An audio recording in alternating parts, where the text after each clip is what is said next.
I'm Donald Trump, and I approve this message. My administration will take all necessary steps to safeguard our citizens from this threat. Hysterical xenophobia. Be giving Americans a false sense. Is it accurate that if these steps had not been put in place, it could have been 2 million people dead here in the United States? Yes. No matter how hard they try to stop us, they can't. We built the greatest economy the world has ever seen, and we're going to do it again.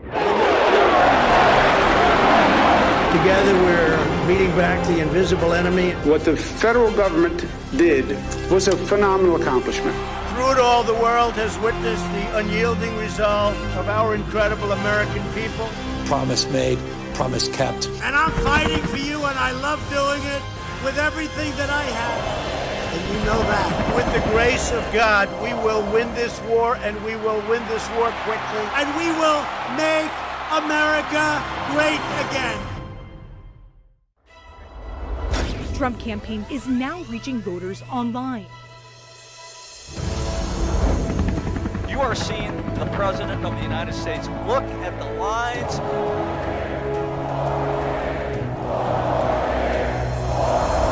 You join our movement. A lot of President Trump supporters here. Greatest movement in the history of our country. I think the one thing we can say they all have in common is they are fighters. Both figuratively and literally. We are leaders in our communities, going to ensure that President Trump gets reelected soundly in November. Because we have such strong leadership coming from the White House, we are making it through. God has called President Trump for this purpose in this time. So let's keep voting for him, and we will keep winning. I honestly don't know why Joe Biden is running. He can't remember anything. President Trump has been a champion for families and in particular for mothers. And he ran on, I'm going to build the wall. We are one people, one family, and one glorious nation under God. We will make America great again. Welcome to Team Trump Online.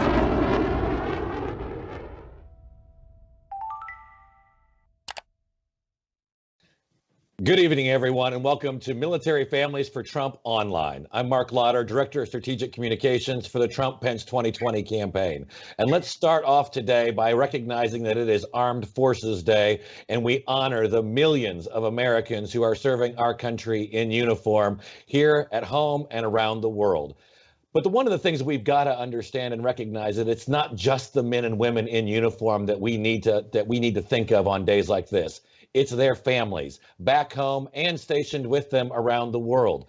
When you sign up to serve our military, it's not just you that's signing up. Your family is also impacted and affected greatly. And that's why we're happy to launch a brand new coalition called Military Families for Trump, because the president and his administration support the families who support the men and women who are serving our country. I am pleased to be joined tonight by two Military Family for Trump Coalition board members, Joe Kent and Tiffany Smiley. Welcome to tonight's event. Thank you. Thank you. Happy to be here. Joe, let's start with you. Share with us a little bit about your story, about your service and that of your family, and why it's so important that military families support President Trump.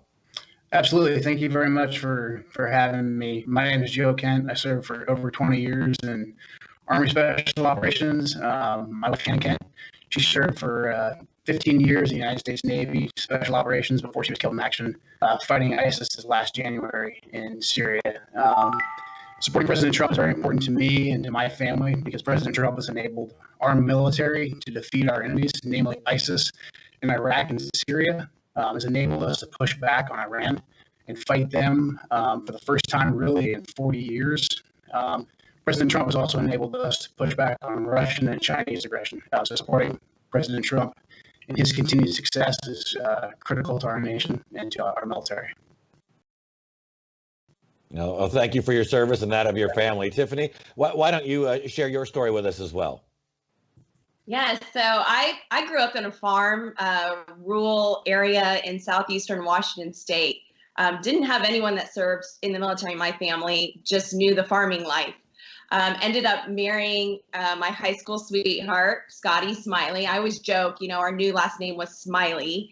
It was like the picture of the American dream. He had just graduated from West Point, this newly commissioned officer. And I was a nurse. I'm a bachelor's in science and nursing. It didn't get any better than that. And it was the picture of the American dream until I was awoken out of bed on April 6th, 2005. 3 a.m., I got a phone call. But this time, I was excited because Scotty would call at different times. And so as a military spouse, you keep your phone really close to you and you're ready to jump out of bed and grab that phone at any moment. But this time it was someone else's voice on the other end of the line. And this gentleman just broke down and started sobbing on the phone and said, Scotty's come face to face with a suicide car bomb. There's shrapnel in both of his eyes and he's flatlined. We don't even know if he's going to live. And this warrior just broke down and started sobbing and saying, I'm so sorry. I'm so sorry.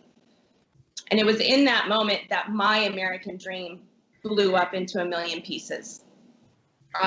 Your loved one is miles away from you. I couldn't go see him. I couldn't go talk to him. All I knew is he was in Balad, Iraq, in a support hospital, clinging to life. And that, a few hours later, I resigned from my nursing job, took my first one-way flight out to Washington, D.C., walked into Walter Reed and spoke truth, hope, and life into Scotty. Our American dream was blown up into a million pieces, and I didn't know how we were going to rebuild it. But one thing I did know is I had a vision for something better. I didn't know it was going to be as hard as it was to fight for what was right, fight for the American dream. We had everything stripped out from under us.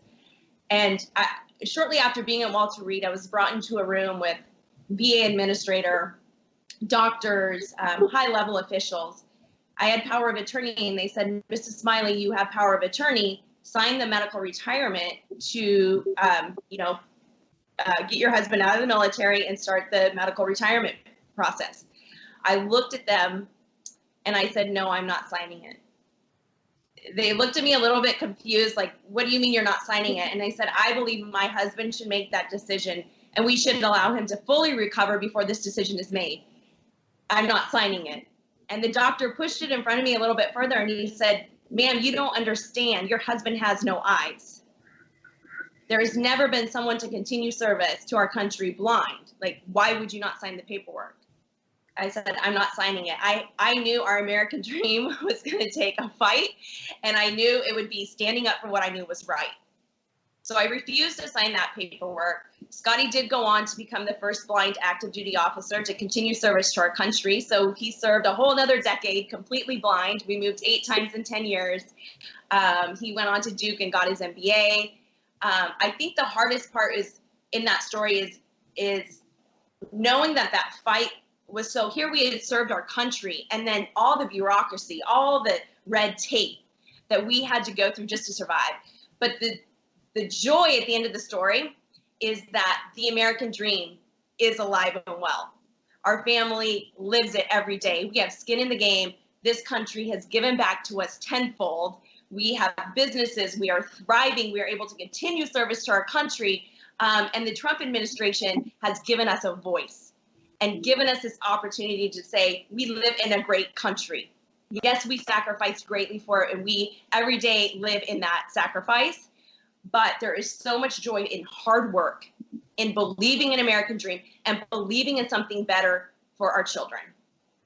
Yeah, Tiffany, your story is so inspirational, and I know that you and your husband share it, and it motivates people around the country for that. One of the things that you mentioned in your recovery, and as your husband continued his service, was the fact that you moved an additional 8 times around the world during that period. And I know that one of the things that military spouses and military families go through is the constant relocation, the uprooting of your life, and going to find new schools for your children, new jobs for yourself, while your spouse serves our country in different locales.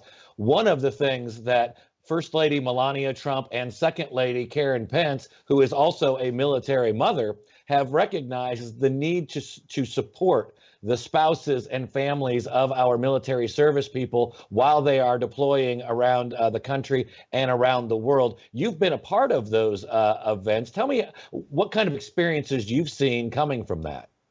Yes, it is so refreshing because military spouses are the most overeducated, underutilized, and underemployed subgroup. And a lot of people don't realize that. It was challenging to go move 8 times in 10 years and you walk in and they hear you're a military spouse and then they think twice about hiring you. But Mrs. Pence, Melania Trump, they have rallied around the value that spouses have to offer. And they have made it a number one priority to ensure that we are utilized because our country depends on it. Our country depends on our spouses and military families to have opportunity. We want to utilize, our country needs it. It's not, I always say it's not the right thing to do. It's the smart thing to do. So I've met in Mrs. Pence's office. I've shared my story. And what I love is they listen to these stories and they go out and they make it happen. They've given military spouses so much opportunity. And put us at the top of the list and change the language for employers. So there's you don't want to, the biggest disservice is not hiring a military spouse. So it's been incredible to be a part of that and to watch it and, watch military families thrive. No, you're absolutely right. And Joe, you have a different kind of perspective with this as well as being both a member of the military and the spouse of someone. What kind of experiences have you brought to this?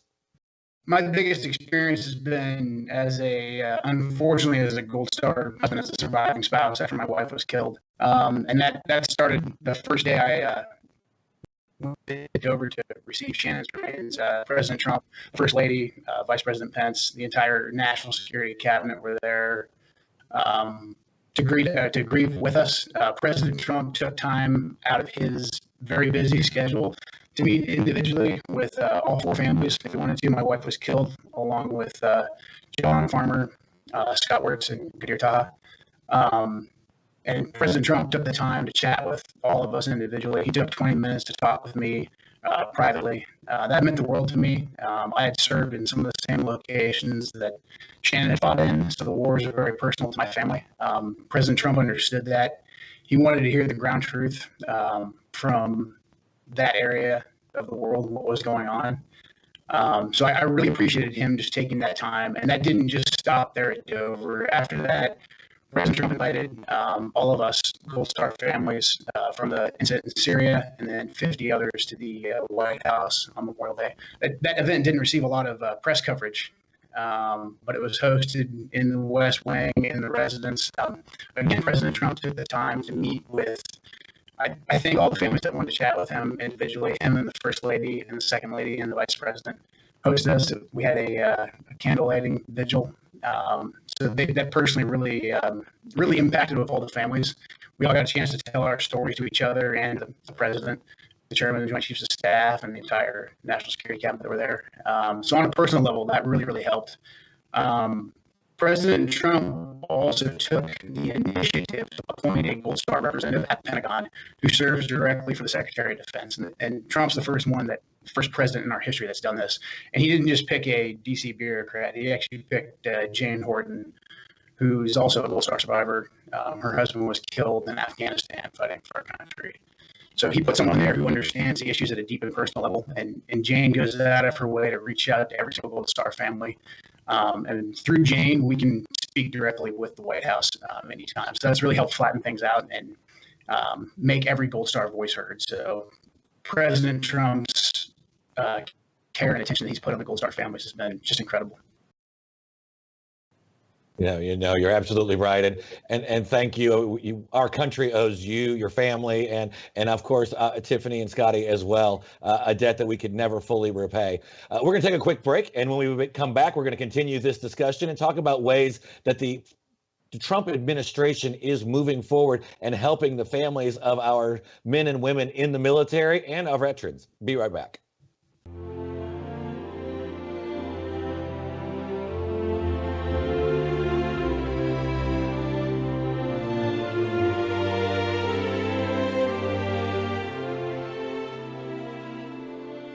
Ready to go?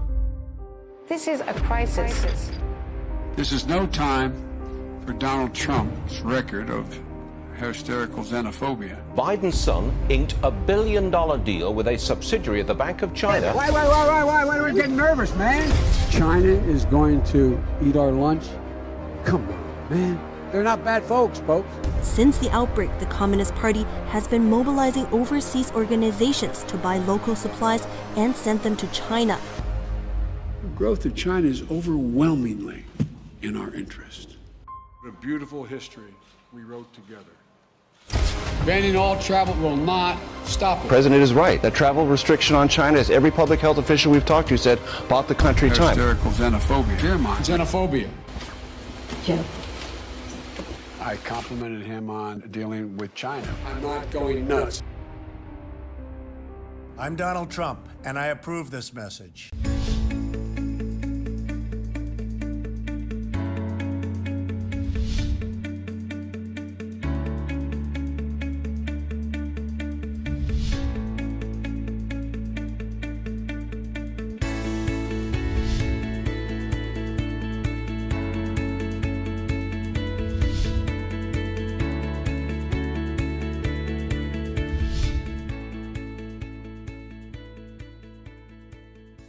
Welcome back to Military Families for Trump Online. I'm Marc Lotter. The president has signed many executive orders to honor our military men and women in uniform, taken actions to support and rebuild our military, but he has also taken action through an executive order to support the families of those who are serving. And Tiffany, I wanted to start with you, and you mentioned this about how military spouses are some of the most highly educated and underutilized people in America. And what can we do, and what has President Trump done to help military spouses be able to practice their trade and to fully support and serve in this economy? They've made huge strides. The Mission Act was incredible, and putting us out in the forefront and making it known to businesses and employers that this is a subset that you want in your business. And also, so a lot of military spouses are nurses or doctors or teachers, and you can't go across state lines without going through the whole process and getting your license over and over again, right? Going through all the state fees, testing. And so a lot of times if you're moving somewhere for a year, it's not worth it to go through that whole process. And the Trump administration is solving that problem for us. They're making sure that, and different states are jumping on board that if you have a license, I'm licensed in Washington State, I could move to Georgia and be able to jump right in, get a job, and start practicing with that license. So little things like that make a huge difference. I worked in jobs that I was, overeducated for just to have a job. And you move consistently, every 1 to 2 years. And I think another very an amazing thing that they've done as well is bringing to light the power that we have in, working from home. You don't have to just be showing up. We are so connected nowadays. We need to be utilizing the subgroup. So they've done an incredible job. They've given us a voice, given us the opportunity. And like what Joe said, I met with President Trump, and I was so impressed. He wanted to hear me out. He asked multiple questions. He wanted the real story. And this is where we have an opportunity as Americans. We really do have an opportunity. What do we want for the future? Do we want a president who gives voice to the American people? Or do we want someone who just believes in their own agenda and adding more red tape and taking away small business and taking away, all of that affects our national security in a huge way. So the Trump administration has given me personally opportunity to share my story. Not only that, but to live the American dream and give other military spouses the same space to use their education. Our country needs them, and they've provided a way for us to use that. Yeah. Joe, obviously, if you've got anything to add on that, I also wanted to say, too, since you also served in uniform, what does it mean to you when you are deployed to know that that your family back home has the support that they need so they can support you? Absolutely critical, just as stressful as the demands of a deployment and being at war are. Knowing that things are taken care of back home is absolutely critical to the war fighters. If they have to worry about that type of stuff, then their job is not going to be done completely because their head's not going to be in the game. President Trump restoring the damage that was done during sequestration and the budget cuts of the Obama administration has really helped out, not only with readiness from the training force, but also for those back home. President Trump took care of the cuts that were made to the military housing crisis. He's working on that. He's also working on, as Tiffany mentioned, the Mission Act, which helped military families choose their care providers. That's impacted me greatly. I had to move after Shannon to get my sons close to my family, so I'm kind of far away from the military base, but we're still on the TRICARE system. The Mission Act really enabled us to see the doctors that are the most close and the most convenient for us. Prior to that, that being taken care of by the Trump administration, that just wouldn't have been possible. No, absolutely right. And as we have said, not only do our men and women in uniform need that support, but so do those families who support them back home. Well, when we come back, we're going to talk about the choice that we face in this election between what President Trump has done to support our military and military families and that of the leadership of Joe Biden. We'll be right back. During the coronavirus pandemic, Joe Biden criticized President Trump's China travel ban. Hysterical xenophobia. He was dead wrong. For 40 years, Biden's been wrong on China, supporting trade deals that destroy American jobs, giving China most favored nation status, letting China walk all over us. The beautiful history we wrote together. But Biden has never been more wrong than now. Joe Biden in the White House would be a deadly mistake. I'm Donald J. Trump, and I approve this message. In 2016, we built an unbeatable operation that changed history. Now, we unveil our next breakthrough. The exclusive Trump 2020 app. This isn't just an app.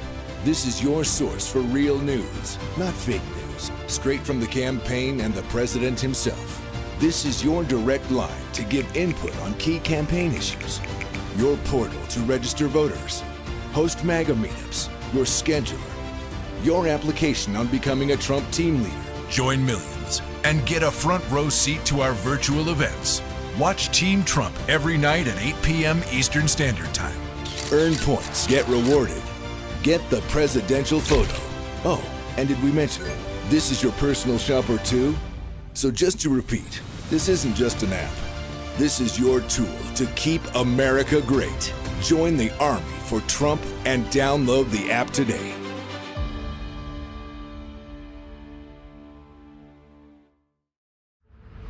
We choose truth over facts.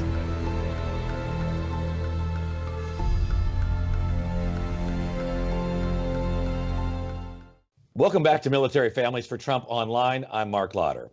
Well, as we know, President Trump has increased spending for our military, rebuilt the military, and given our men and women in uniform long overdue pay raises. When you compare that, on the other hand, Joe Biden has actually said he would cut military spending. Joe, as a warfighter, when you hear those kinds of comments coming out, I mean, what does that message say to you?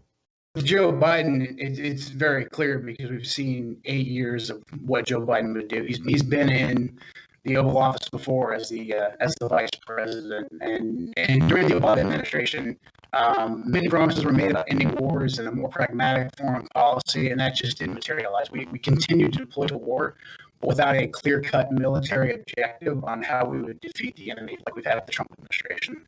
There was no will to win, but we were still deployed. We were still in harm's way, and our training budgets were slashed dramatically. I was in special operations, so we were a little bit immune from it. We still felt the brunt of it. Our conventional forces they bear a heavy burden of cuts and sequestration while still being expected to deploy to two active wars that the Obama and Biden administration said they would end but could not end, and in fact only got worse with the expansion of ISIS, the expansion of Iran, the expansion of Russia and China as well. So the demands didn't go away for military service members to go out and put their lives on the line, but the support did go away.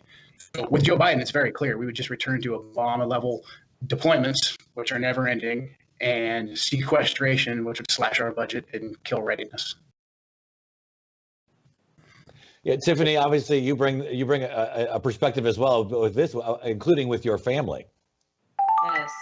Yeah, we can't stay in endless wars and then not have a VA that's there to support the families when they come back. And I experienced this on a really real level. I remember being at Walter Reed and crumpling down on the floor and crying because I was thinking, how do we help these? How do we change this? And I can only help Scotty right now, but how do we help everyone? And I remember I made a promise to myself that someday I would come back and I would make it better. And this, the Trump administration has provided that opportunity for military families to have a voice. And so Scotty and I's three sons, they were born after. So Scotty's never seen them. They were born after Scotty was blinded. And recently I was speaking at an event and someone asked me, why do you advocate? Why do you go to DC? Why do you spend your time doing this? And I said, because I'm raising three boys who I want them to want to serve this country. It's the only way we'll preserve our freedom. And I want to know if what happened to their father happens to them, that they have a country behind them, that it will be better for them. And if I can't say that with certainty, that's why I'm fighting every day. I'm fighting every day for them, for the future, like bigger picture. Where do we want to be in 10 years, 20 years, where, our freedoms cannot be taken away. We have to ensure our security. And how do we secure our national security? It is through our military, through our families, through the support that they get. A nation that forgets its defenders will itself soon be forgotten. And I think we really need to remember that. And this administration brings that home. They truly believe in that. They see that vision and they want it better for the future generations. So today, being Armed Forces Day, I want to give each of you an opportunity to send a message, to share a message, not only for those men and women who are serving in uniform, but for their families and their husbands, wives, children, and their parents, brothers and sisters. Tiffany, why don't you start off on this Armed Forces Day with a final message? Yes, I love the words from Reagan. Freedom is never more than one generation away from extinction. I think now is our time to stand for your values, to stand for the ideals of this country. We have an opportunity. We have an opportunity to fight for our freedom, to fight for our businesses, to fight for that American dream. And we have an opportunity to vote in this country. What an incredible gift. So we must remember that we are more resilient than ever before. And I have great hope for this country, that it will be better, with more opportunity, safer, and provide an incredible future for our children. So well said. Joe?